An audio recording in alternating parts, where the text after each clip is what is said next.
One. Welcome everyone to Education Today. I'm your host, Scott Noons, and today we're talking about how STEM is everywhere, no matter where you look, no matter where you are, who you are. If you know how to look, STEM is everywhere. And I've brought this power couple on to help me out, coming from Canada via Texas now. We have Jared and Catherine Hamilton. Welcome. How are you both? Uh-oh, our tagline of 2021. You're on mute. How about now? Yeah, you are good now. Perfect. I'm doing well. How about you? Yeah, doing great. And how about you, Jared? How are things on your end? We're doing really good. We're loving it down here in Texas. The weather is so nice compared to where we usually are. That's still pretty good too. It's just different. Yeah, I'm really blessed this week. Things have cooled off in my part of central northern California. Things were heating up. We were in the 90s last week, most of the week, and it just changed so fast. It felt like we were being burned to a crisp. Couldn't go out and really enjoy things like I typically do. So with it back in the 80s and maybe high 70s, it's looking like a pretty good week. So I'm really excited, especially for this time of the year as we're looking to close things out.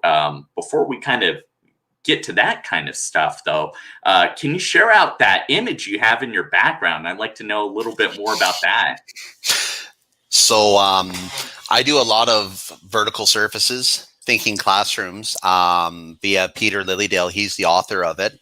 So I got a lot of these surfaces called white books. I've got them all over my house. We use them for like our groceries or like modeling the routine with our kids, and just having fun with them.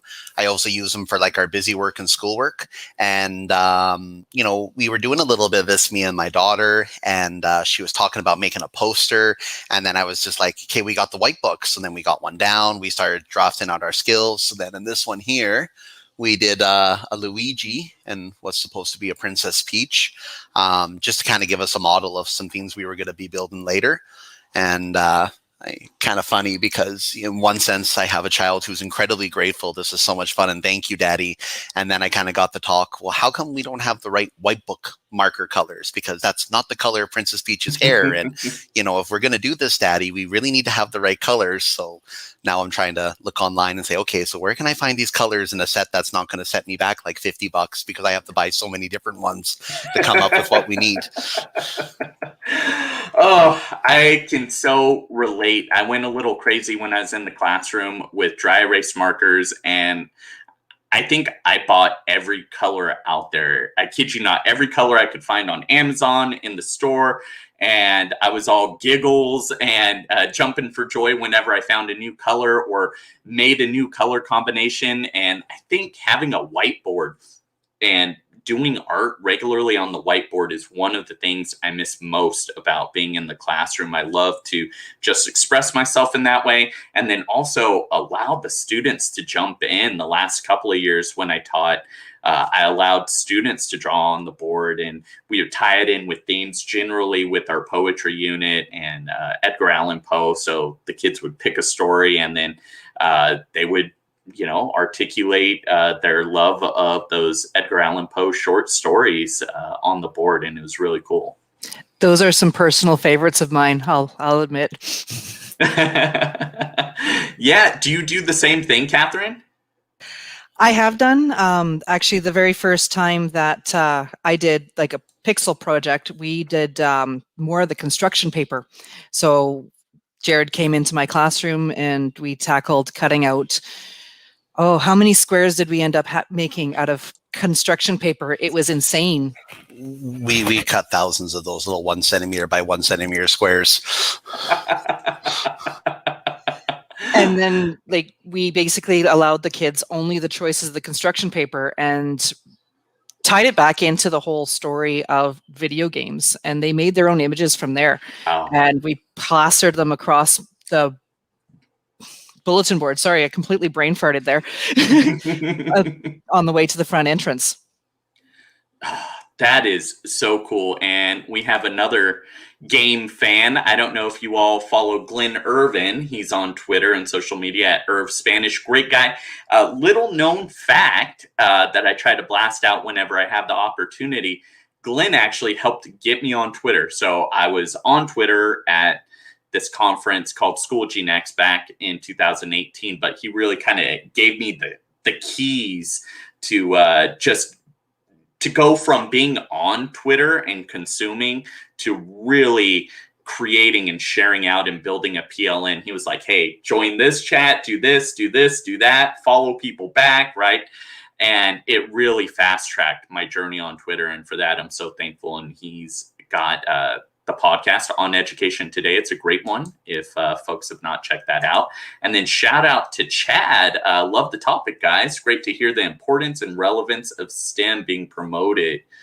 Yeah, I absolutely love STEM. I want to get right into it. But before I do, I want you both to just share out a little bit of your education journey. Who are you? Where are you from? How did you get to Texas? And what are you doing now?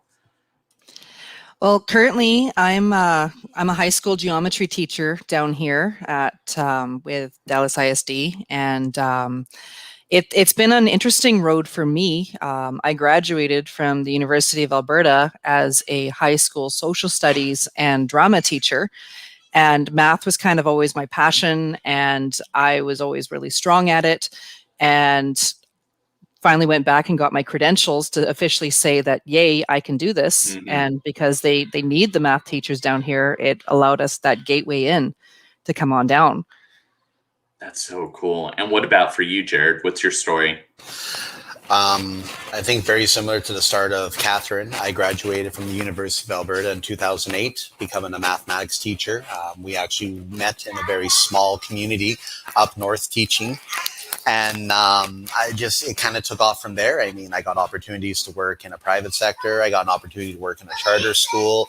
I was working in a district down in central Alberta. And then I had this wonderful opportunity to actually go teach in the United Kingdom in England.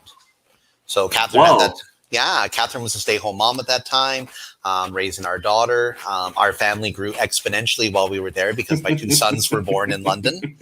And cool. We came back, got a chance to teach some more in Western Canada, and then this opportunity came up to us to come teach in the United States of America.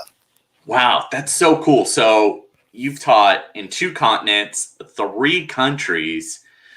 What advice do you have for people who are maybe looking to teach abroad or looking for an international educational experience?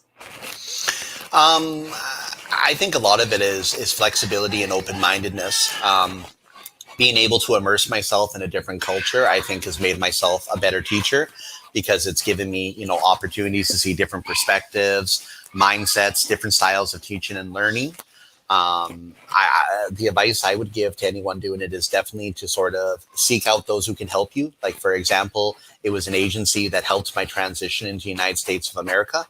Mm-hmm. They did so many things for me in terms of like helping with the visa, helping me locate residency, all these wonderful things that just I think I would have really struggled myself. And it was really very similar when we came to the United States of America. We found a district that was looking for educators. We wanted an adventure, and they were just amazing in supporting us and making this transition to come down here. Oh, that's so cool. I'm kind of envious. I had planned to teach abroad, and then I met my wife. I was going to go teach English in either Japan or China, and it was looking like China, and I was really excited. I was really into technology that I think still has many opportunities, but hasn't reached its full potential. It's microfluidic fiber optics, so I was looking to do a lot of that on the side and kind of help bring that infrastructure into China. This was, I don't know, about 15 years ago. But Love has a way of changing things. So I kind of knew right from the get go that my wife was going to be the one. And she definitely did not want to move to a different country. So I started looking for different opportunities where I was at. And I don't regret it. Would have been cool to go over there for sure, but totally okay with staying here in the States and now with the family. I think it'd be tricky. How was that transition with your family, moving them not only across like a state, but across multiple states and into a different country? It is incredibly helpful to be organized. Okay. Because the paperwork, as long as you have everything in order, it makes it a breeze. It's literally check, check, check, check, check. I feel it was actually a lot of fun that after we were together, because our daughter was almost 2 years old when we first moved to England.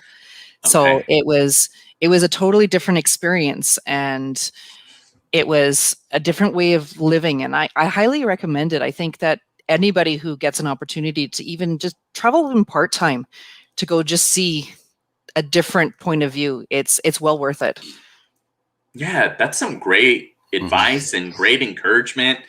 I think I'll have to take you up on that at some point. We have a quasi newborn, so maybe a little while. What were you going to say, Jared? I was just going to say, and from my attitude, teaching is the perfect perspective. If you're looking to be a world traveler and get out there and visit different places, try new food, see different cultures, and get a lot of different exposure, I don't think there's a better profession out there for, we always need great teachers, and we always need adults who are willing to make a difference with children. So it's a really good profession to tie into world travel if that's something you're interested in. No, it sounds so enticing, and I'm just reflecting back on my own travels, especially in my youth. I got hooked on espresso when I went to Europe as a youngster. I had the pleasure of turning 16 in Rome. It was very cool in the 2000s there. It's been a while. And I love it. I want to take my kids, want to give them some of those deep, rich cultural experiences. I wouldn't mind going elsewhere either. I've never been to Asia or Africa. I've had the opportunity to go to Australia, and that was pretty rad. I really enjoyed that. I could easily see myself being over there. And I haven't been to South America. And it's been a while since I've been to Canada. So who knows? I'm down to go wherever, but probably need some help with the cold up there in Canada or some other spots. I'm a little timid when it comes to cold. Heat, I can hang with. Cold, not so much. I'm with you on that. Yeah. And Tyler, good to have you, buddy. He says he's hooked on espresso. It worked for him too. Yeah, just that was a big takeaway from my trip to Europe when I turned 16. Those little espresso bars were everywhere, and so between little Italian pastas and pastries, I got hooked on this stuff. I'd have it all the time, and it's stuck with me. It's kind of comfort food for me, and so I have a nice little espresso machine here at the house, and I absolutely love it. I don't know what I would do without that beverage. It's the one thing I can't give up.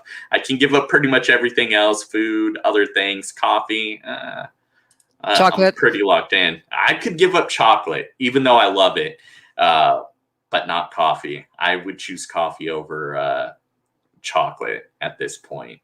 Now, talking about your careers, how did you get into STEM from math? Was it a really natural sort of shift, or did your passions and careers kind of drive you there? How did that journey take place?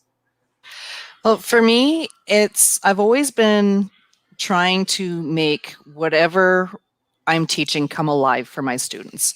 I believe in that hands-on. I believe in that in-your-face kind of experience where they're interacting with the content, because it's more powerful, it's more meaningful.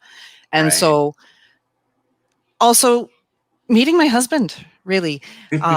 He thinks of math in a very different way than I ever did. I was the algorithm.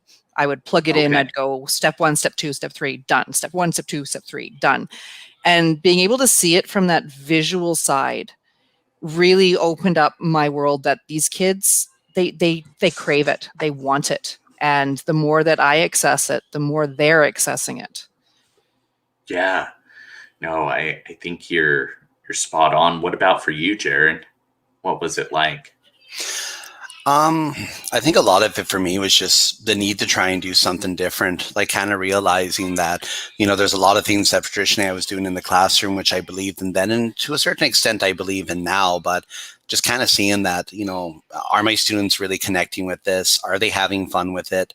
There's always a statistic that comes up. I hear it all the time. I'll be honest, I've never been able to find the actual source of it though, about, we ask adults now who took math, say 20 years ago, and they got like straight A's, wonderful grades. And we ask them the question, would you ever do math again if I asked you to? And they almost all come back and say, no, never. And I think that's really where my mind was going with it was okay, so I want to do something different here. And there seemed to be a lot of needs. Like, for example, I'd be in a school, we wanted kids to use manipulatives and we didn't have any manipulatives. So it was sort of like, can I create something they can use as a manipulative? And that's sort of what drew me to the connection of using, for example, pixel art, because now I have squares, they're all the same size. I can go to the dollar store and buy infinite amount of graph paper that I can give these kids. I can buy cheap markers and pencil crayons and paints and anything they want for them to use. And then I can construct something. And now I can start saying, we're going to use this to look at bed mass. We're going to use this to talk about area. We're going to use this to talk about perimeter. I'm going to use this to get you exposed to probability and fractions. And now I'm going to say, okay, we always get that question from the kids. Well, you taught me all this. So what? What's the point? Yes. Like, why did I learn this? And say, okay, well, now I have a reason, because we have this really cool thing called, say, for example, computer graphics. And then I can start showing them things like, I'll bring video games into the class, but just something as simple as opening up a spreadsheet and saying, I'm going to do an aspect ratio and turn everything to a square. And I want you guys to start making something for me. Start doing backgrounds, make characters, and then just seeing where it goes from there. Like, okay, now you guys want to do animations. Well, we can do that, no problem, because I've got this and I've got a PowerPoint and I don't need all this fancy, expensive software, even though I want it, but I don't need it to do this with you. And then I get to the next part where they all start saying, okay, but now I want to start doing like a controller. And then, okay, well, now we start going to the next level. So a lot of it for me was just, trying to meet a need at the time in what I felt was a really equitable way. Access points and entry for all kids. I don't know. Like, we got some kids where you kind of look and you think, did they really get the math there? And I kind of look at it, and I hate saying this, but I almost feel like sometimes I say, no, I don't think they did, but they had fun with math. Yes. They accessed it through their strengths, which was visuals and arts, and they had a really good time, and they got the exact same mark they would have if I took an algorithm and I shoved it down their throats for 6 weeks, getting them to perform that on the test. But now they're going to leave with happy memories of mathematics and enjoyable things they're going to talk about.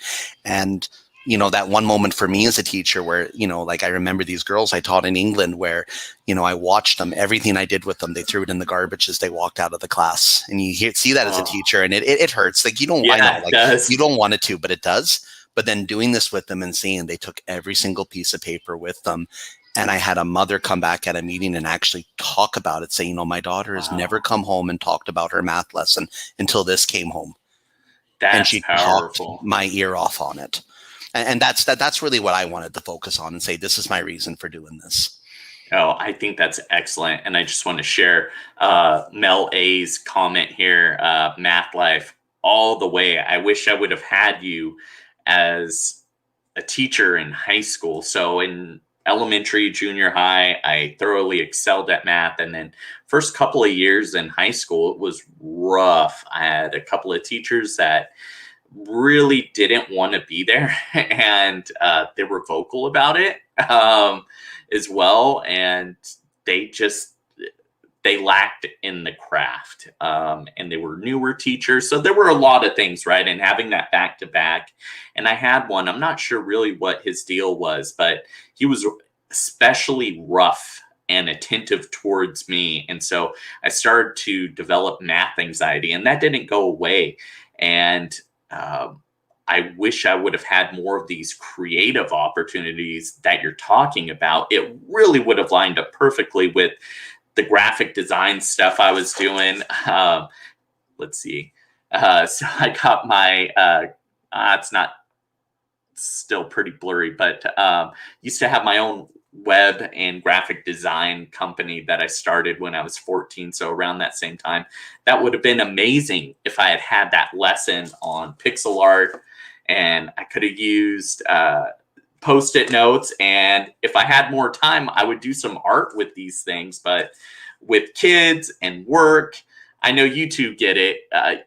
Where do you make the time, right? You have to sacrifice. So I'd rather hold my baby at this point and show my kiddos here at the house how to use the 3D printer than do some pixel art with Post-its. But it's really cool and I appreciate it.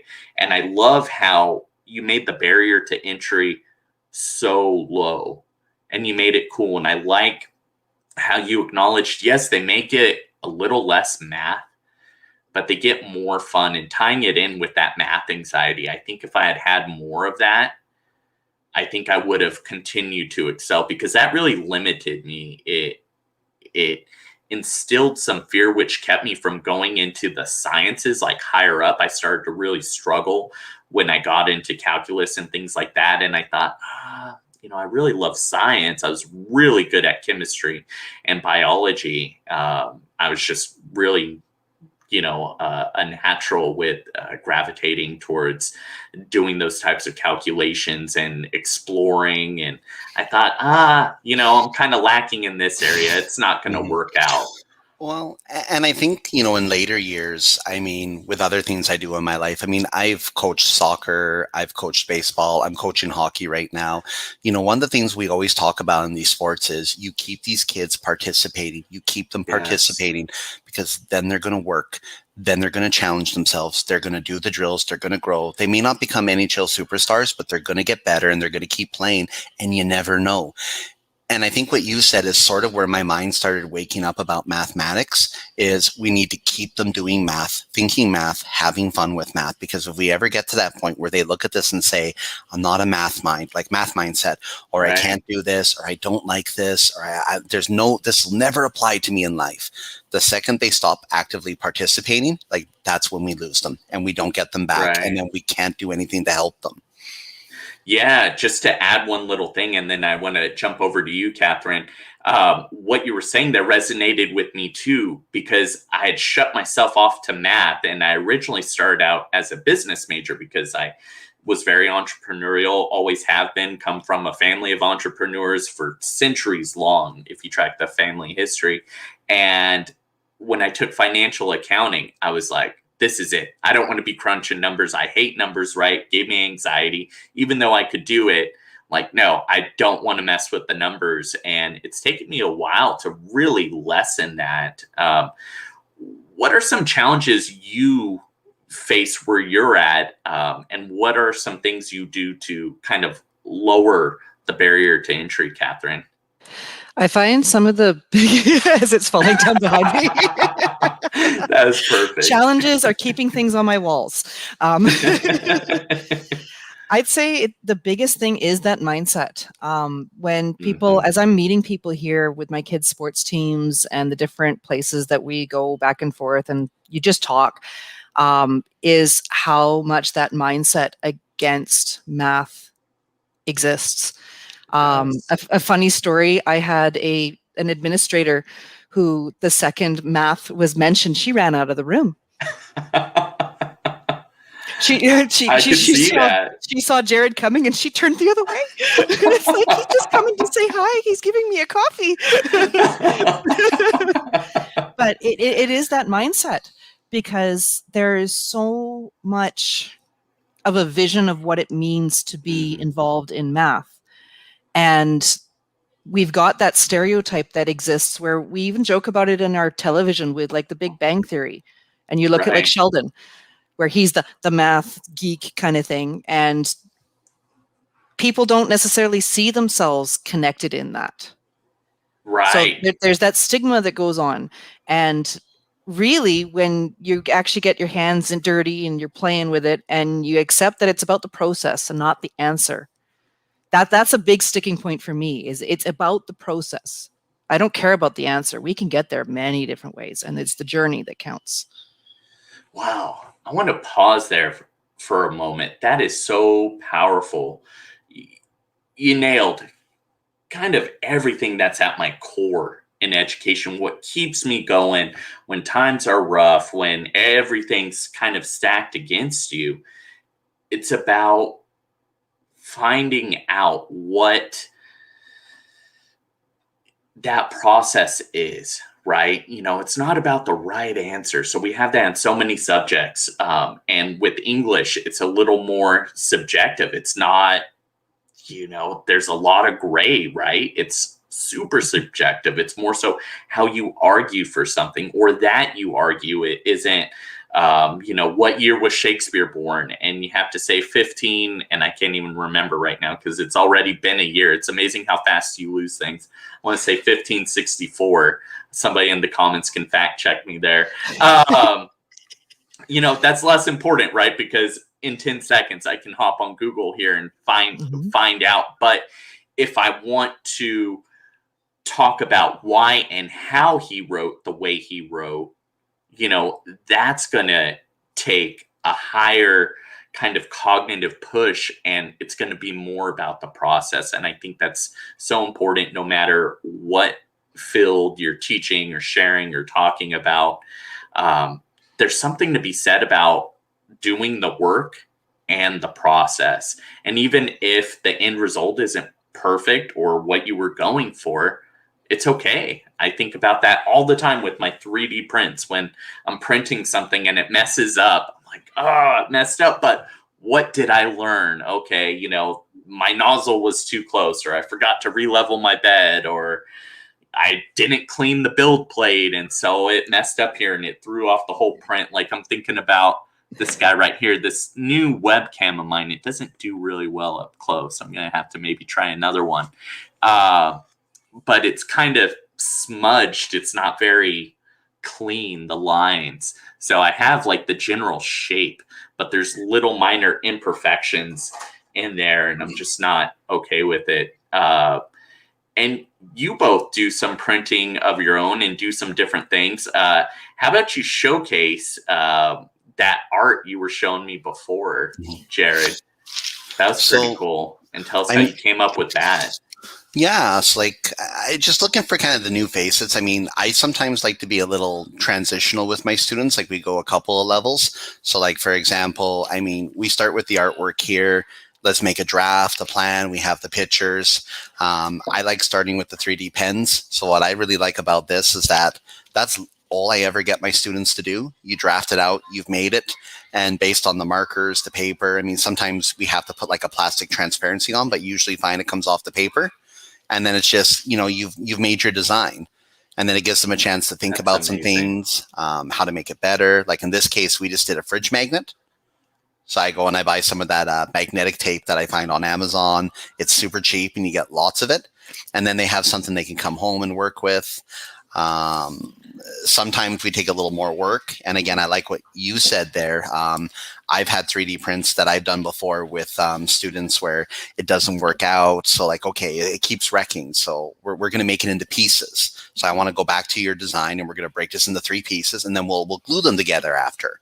Or I mean, I went out and I bought a lot of little file kits. So actually telling kids, okay, these are ones I did with my daughter. So this was her draft that she made.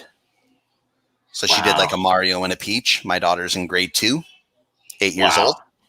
And convincing the kids it's okay that they look like this to start, because I have files, I've got snips. And that's actually how things work in the real world. Like a job I had in the private sector was like when I worked with the welders was, we'd cut out pieces of metal for making pile caps and stuff. And they'd always say, if they're a little bigger on the outside, that's okay, because we can machine them down. If the hole in the middle is a little smaller, we can make it bigger. but then getting them to think it's when you go in the opposite area. Okay, now that's when we have a problem. It's basically it's soda pop money, we call it. Like, that's basically where it's going, to the recycle center. We can't do anything with it. But just getting them to have that idea that it doesn't need to be perfect because we can fix it. And, you know, that's what we're going to do in the middle until we can get it to perfection, but also to understand that fixing it part is a necessity skill. Sometimes we just actually have to do that to get the final piece that we want. Yeah. Tying in, I think this comment from Tyler Keefe lines up well. He says, usually tell the kids there are many different ways to get to the store. I don't care how you get there, just that you got there and you can explain how you did it. I think that's so important. And I like using new tools or newer tools like Flipgrid, where students can have their whiteboard and use different ed tech tools and bring those in and showcase their learning and explain it to you, because you can see what their cognitive process is. And if it's erroneous, you could stop it right there, and you could stop it early on. I can think back just to my own education. There were certain things like grammar rules, like, oh, I have had to memorize so many things because I had it so wrong, and I had most of it right, but I had certain things wrong. And even now, sometimes I'll get a little messed up and forget, and a student will call me out on it, which is great. Absolutely love that. And I'll check it real quick, like, oh yeah, like, oh, I was using MLA like 8, and now we're up to 9 or 10, right? And this would happen all the time with citations, something like that.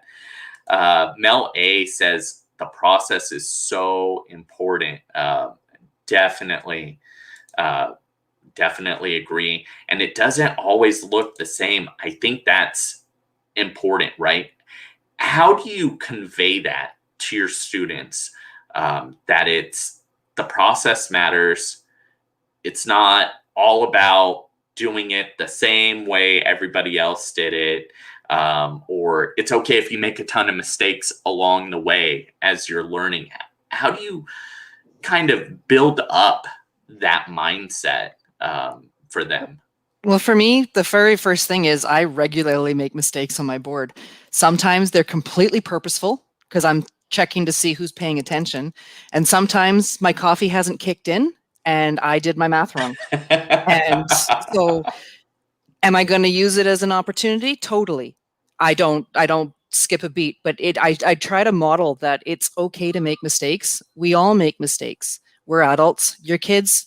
You're in a safe environment to make those mistakes. Right. And it's all about that process, and that I try to model the multiple different ways that we can attach or attack a problem.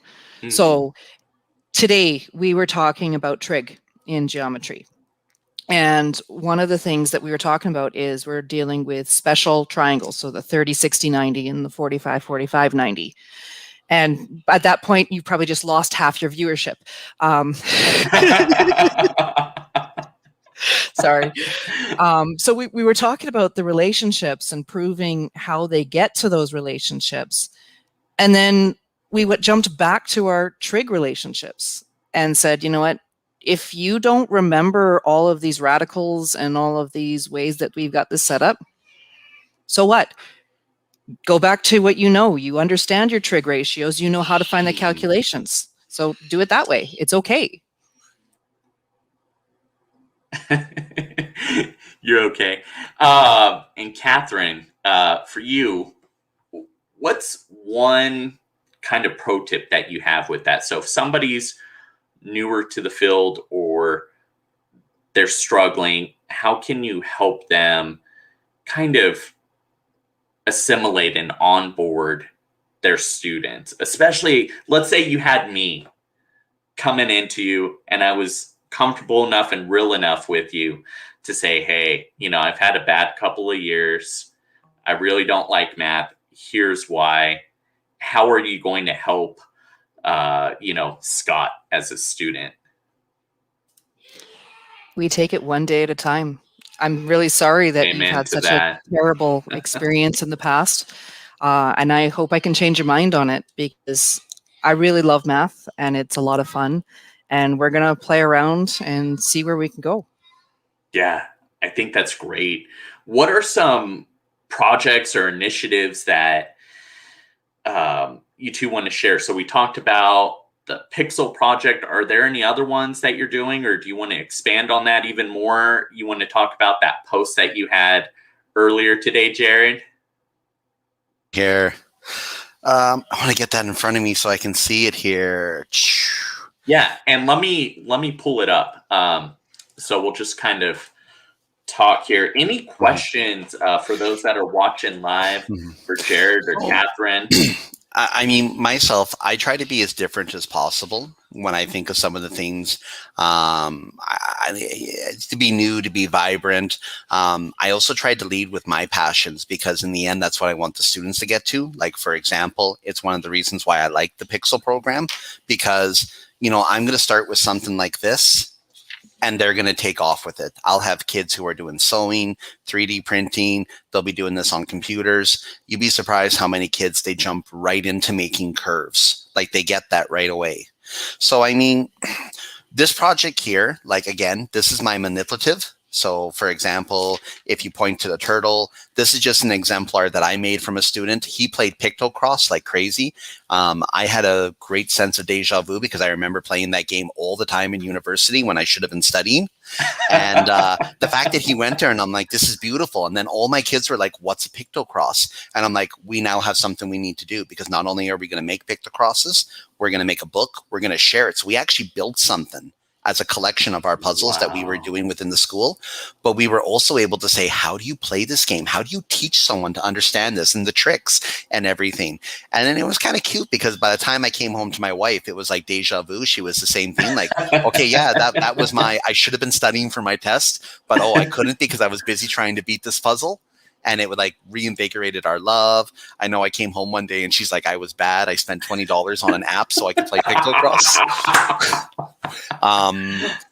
We try to use the manipulative part, and even just like the Goomba is one of my favorite ones. So like, this is just a different way to get students to play around with times tables. We make the grid, they color in their squares, and then I just tell them wherever they colored in the square, that's the multiplication you need to practice today for your number sense routine. And then that's their problem set. And then we go from there. Some students will know their steps. Some students will skip count. Some students will work with their times tables. Others, they'll want to know the algorithm, which, you know, I'll work with them and I'll try and explain how it works, but definitely make sure they can do it. Others, we break up into area models and the counting. It just, it allows them, I kind of think of it as this way. I start with differentiation. So that's my teacher-led model to get them all going. And then they take a few steps, and then it becomes universal design for learning when they start taking it over and saying, look, this is what I'm going to do. This is what I'm going to make. And then I can come back and say, now, what are the competencies? What's the curriculum we covered with this? Or what do I want you to do so that you can meet these outcomes? I think that is so cool. Mm-hmm.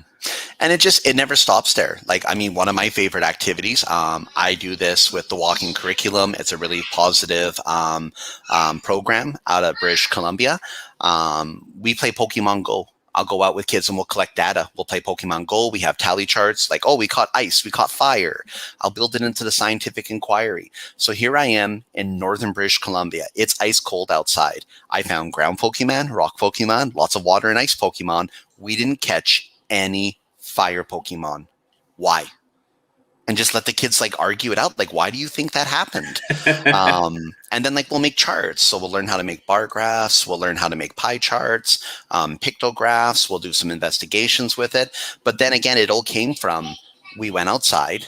We enjoyed our local community. We all got some exercise. We were able to reflect on why that made us feel better as people.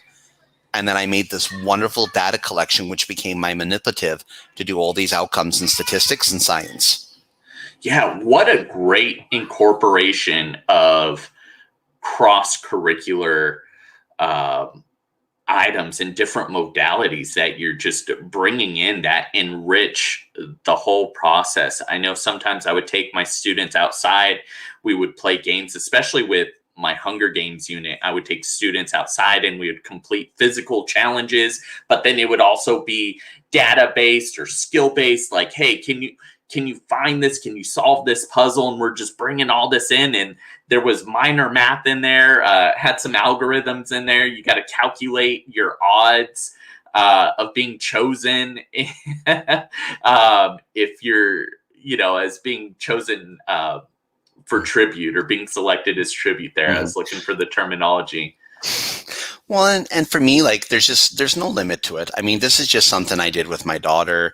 We wanted to make a little poster. I mean, I love using white books. They're so awesome for just about anything, like mathematics, science. I use them around the house as a dad, just to like let my kids do their homework or to like write their thoughts and questions down.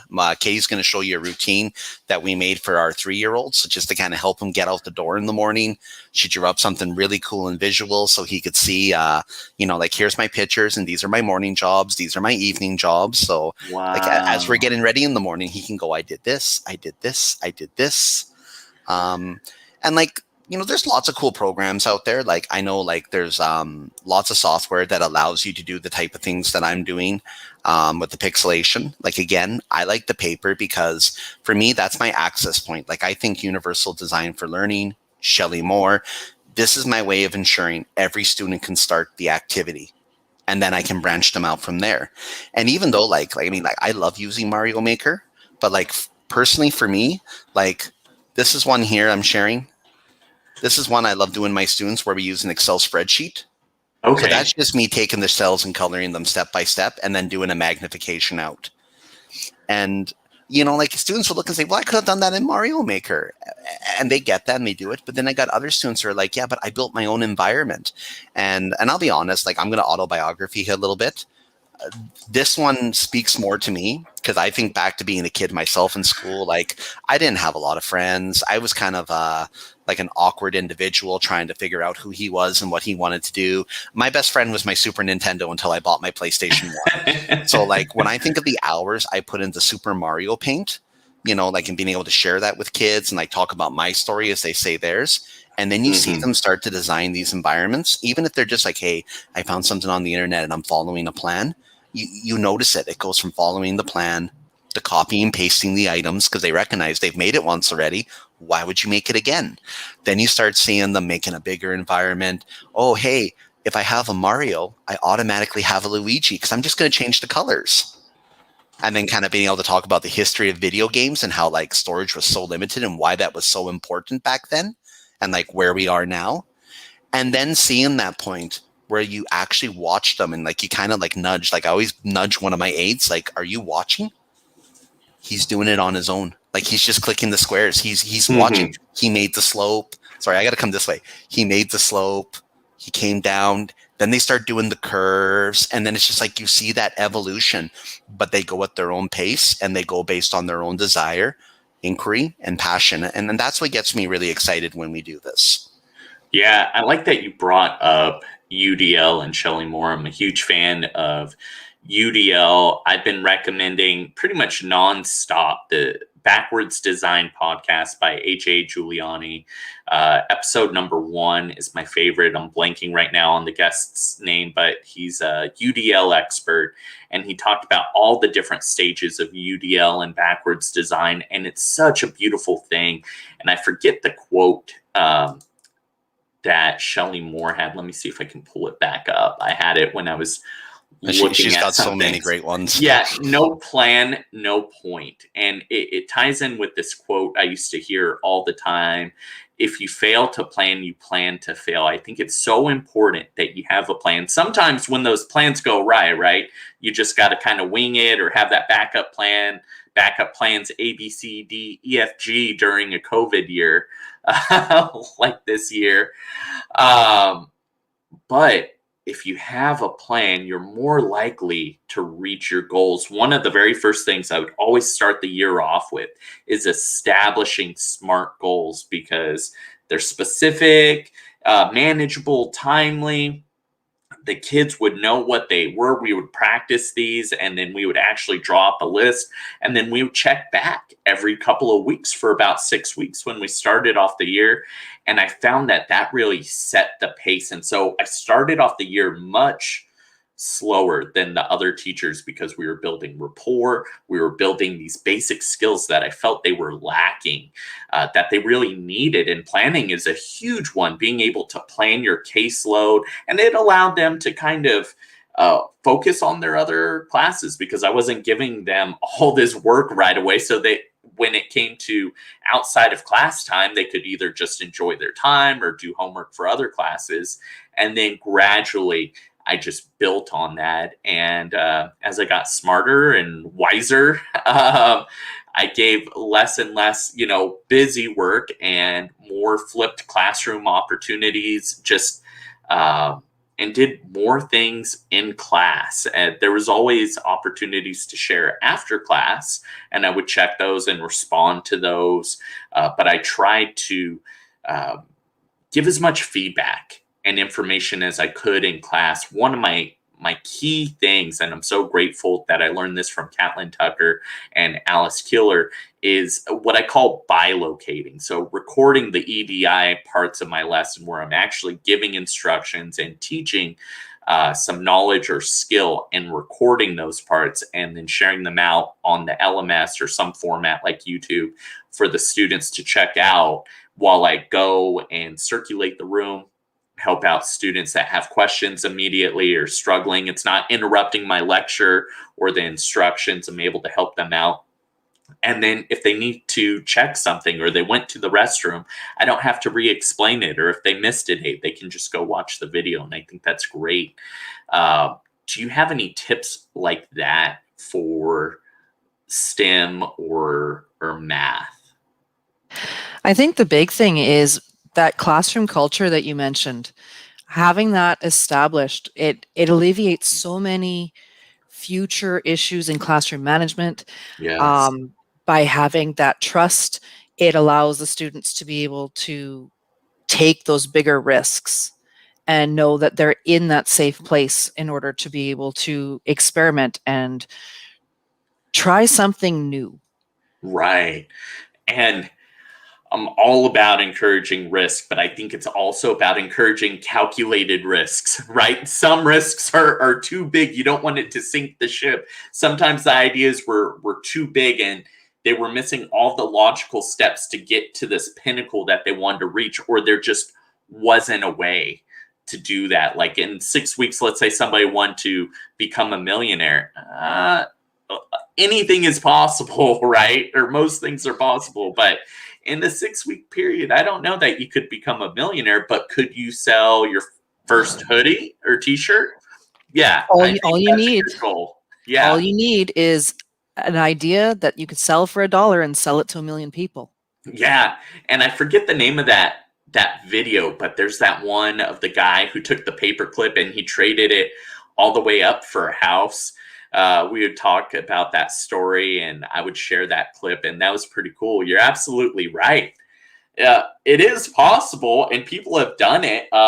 Think about the ocean spray guy. I can't remember his name. He's riding on the skateboard, listening to Fleetwood Mac, drinking his ocean spray. And, overnight off that one viral vid, he's, I think a millionaire because people donated so much. He got a house, got a truck, definitely made a lot of money off of that one video. It's possible with today's viral influencer culture. If you tap into that, for sure, you could do it. Let's see here. I'm kind of going over our questions here. You had so much in our planning document. I want to make sure I get to these. Oh, who are some people that we should follow on Twitter? And why should we follow those people? So give me a second here. I think I had the list there. So, I think the biggest joke we go with is us. Yes, for sure. Oh, let's talk about that. Let's pause for a moment. Yes. So it didn't dawn on me until I started plugging in your handles. How did you come up with your awesome handles? So I'm not going to spoil it for everybody.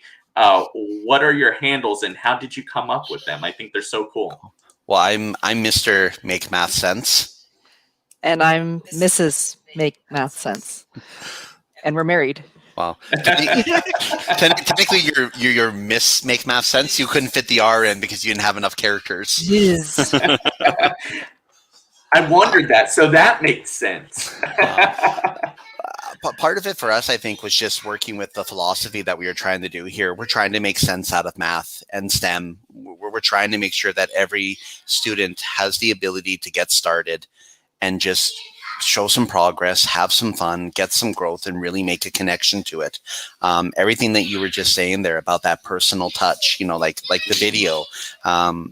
To me, it's not just like it's the ocean spray video, but I look at that and I say, this video happened in a particular way. He did a particular act. And then I think if we had the same emotion and passion, but like we replaced the activity with something else that he would have connected to, like we would have had the same video. It would have been the same reaction because we're just selling we're selling the same story. It's just a different theme behind it that we're talking about, a different item. Yeah. No, he really did nail it. And you're right. He connected with human emotion and his style choice, right? Just cruising in this, like, hey, I got a few minutes before work. Here I am. I'm sharing with you me. This is raw and real, and people are craving authentic right now. And that was an authentic moment. We really saw into, not to get metaphysical and supernatural, but for lack of a better word, we really peered into his soul for a moment, and that made it worth it. That was really like the TikTok equivalent of Dead Poets Society, right? That was a moment where he really connected with the world as a classroom. And I'm looking back at the doc here, getting back to people to follow on Twitter. Who are some folks that we should follow, and why should we follow them? So some names that Catherine and I came up with. I have a really close friend here who actually lives in Arlington, Texas. Hedrick, at Hedrick. She does some amazing things in tech and anti-racing teaching. I think she's a wonderful educator. I have the at Teach Better team. I work with them as an ambassador, but they are just an amazing group of educators, and there's so many wonderful things they share through so many different subjects, mathematics, social studies, you name it. Some personal favorites I've connected with here. Tweet some more. I love Shelley Moore for Universal Design of Learning. I already saw you put that into the Facebook. Mm-hmm. We have at Perfinkel. She is the inventor of, I mentioned this before, the walking curriculum. So if you ever have a chance to read that, it's just an idea of taking learning outside. It is amazing. Aaron S. Blackwell. He was a teacher one of the first teachers I spoke with on EduTwitter about this idea of going gradeless. It's something that I really feel like I was dabbing in. Like, I'll be honest, I was doing it, but I wasn't. But like seeing some of his posts with and his chats, like it got me, I think, similar like you were saying before, it got me really serious and committed. Like, I need to be doing more of this with my students. And then there's CB Mo. That is my friend Maureen. That's from back home. You'll notice in some of the chats, I had a really great opportunity to work with her with some of these lessons I was making. I know every time I showed her one, I just loved her excitement. She'd be like, that is amazing. I want to do this. I'm going to get my kids doing it. And like, there's some things that she comes up with, like, I'll be honest, I never even thought of. And that's always what I've loved her, is the creativity, her using technology, the paper, and then like seeing that she did a new outcome with it that I never thought of. And just like, I'm trying to think of the way I'm trying to say it is like, I mean, I think of these projects because like, these are me and my wife's passion, and we try and connect them to the kids and get them to take over. Like anything we do, we're always happy to share with another teacher, but we try to look more for the bigger philosophy. Like, don't just ask, like, hey, can I have that lesson plan? I want to do it, but maybe look at the bigger picture of what we're doing and say, what am I really excited about? This is what I'm going to do. This is what I'm going to do with my kids. And that's what I'm going to allow to explode out and just see where it goes. You nailed it. That's my Twitter journey in a nutshell. So I talked about Glenn Irvin early on at Irv Spanish. That's essentially what he told me to do. Hey, take some of this stuff that you're learning, try it. So for me, it was gamification. That was the first set of things I started to share out. I had a full 4-hour in-depth session. There were only like 20 of us there in that session. So it was perfect for learning. There were about 4 tables, about 4 to 6 of us at each table. And we just got all in and got to ask him anything. And we got to go so deep. And so as I started to pour this out to my classroom and try things, I just shared that journey on Twitter and caught like fire. People really enjoyed my spin, my take. And it wasn't initially, I didn't feel like it was that different, but really I had made it my own to where it became its own thing. Just like with my Hunger Games unit, that's definitely mine. I borrowed parts from Tracy Orman. I borrowed parts from my friend, Teaching NT, Amber Youngman. But at the end of the day, I really made it my own with how I used it. Yeah, I borrowed parts, but I changed enough of it and added enough of me in there to really be able to sell it. And I think that's a big thing. If you don't believe in what you're doing, it's not going to work. That's why you can't just go on Teachers Pay Teachers, grab a lesson, and have it rock. I mean, sometimes you might get lucky and that happens, but I know as an early teacher, I was trying things like that. And I'm like, why is this falling short? I paid so much money. All these people are saying it's great. It's because it didn't come from me. It was so forced, or just teaching. I remember being told, hey, just follow the lesson in the book. Like, oh, those were like the worst. I quickly learned, like, don't teach from the book like that. You might be able to grab some things, but you got to quickly make it your own. I know we're getting close on time here, so I want to kind of just power through some things. If you want to just shout out a few ed tech tools, what are they and why should people use them real quick? I'm a huge fan of Kahoot. Have been times when I've actually had to cool it on my Kahoot because the kids get so competitive. Yes. And I never realized how competitive Kahoot, it draws it out of us. And we were doing French. We were doing French vocabulary, and they were like all over it. It's a really engaging, interactive quiz type program that allows for that interaction and that competition. And they were studying French. That's so cool. What about for you, Jared? I'm a big fan of any platform you would probably use for a digital portfolio, Flipgrid, or just building something with your Google Suites. I think the big technology tools that I'm really into nowadays are, I love using Tinkercad with 3D printing. Yeah. And I am all over using microbits. There's just so many cool things you can do with that. I mean, it's one of those things where I laugh because I like the cheap ones. Like, hey, this is a good access point to doing some fun coding and robotics.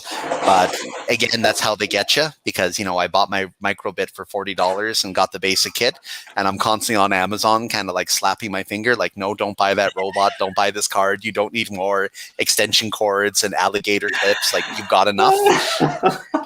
I'm laughing because I can relate. Thankfully, like any great marriage, right? My wife kind of reins me in. We're opposites in many ways, and she balances me. She tempers me. I like to just go all in and jump off the edge and throw caution to the wind, and she's there to call me back. Right. And so it's this nice balance. I still get to soar high, but she keeps me from being Icarus. And you're talking about 3D prints. I know I had this post a little while ago with these articulating slugs. And so last week and the week before, I was going crazy printing these guys and experimenting, doing different designs. Tried this guy. Right. And sometimes things fail. Right. One of my kids or I broke this thing. But, when we fail, sometimes we can see how things work. And so I've been using this to show people how this articulated slug works, and it can pivot on these joints here. And it's super cool. And I've been trying to kind of share out my love of 3D printing, showing how you could take a 2D image and really scale it into a 3D print and show how things move. You were talking about the alligator clips. You could use these as alligator clips. If you print a bigger one, it'll work better for that, have a little more strength. They're not going to be super strong. And if you needed to run current through it, you could be inventive. There's a little hole in here. You could, run a line through there and have some super fancy alligator clips with your makey or your micro bits or something like that. I think that would be pretty cool. And I think, that's probably a good note to end on. I have one last question, and I think it's a really important one. And I loved your answer here in the document that you shared out.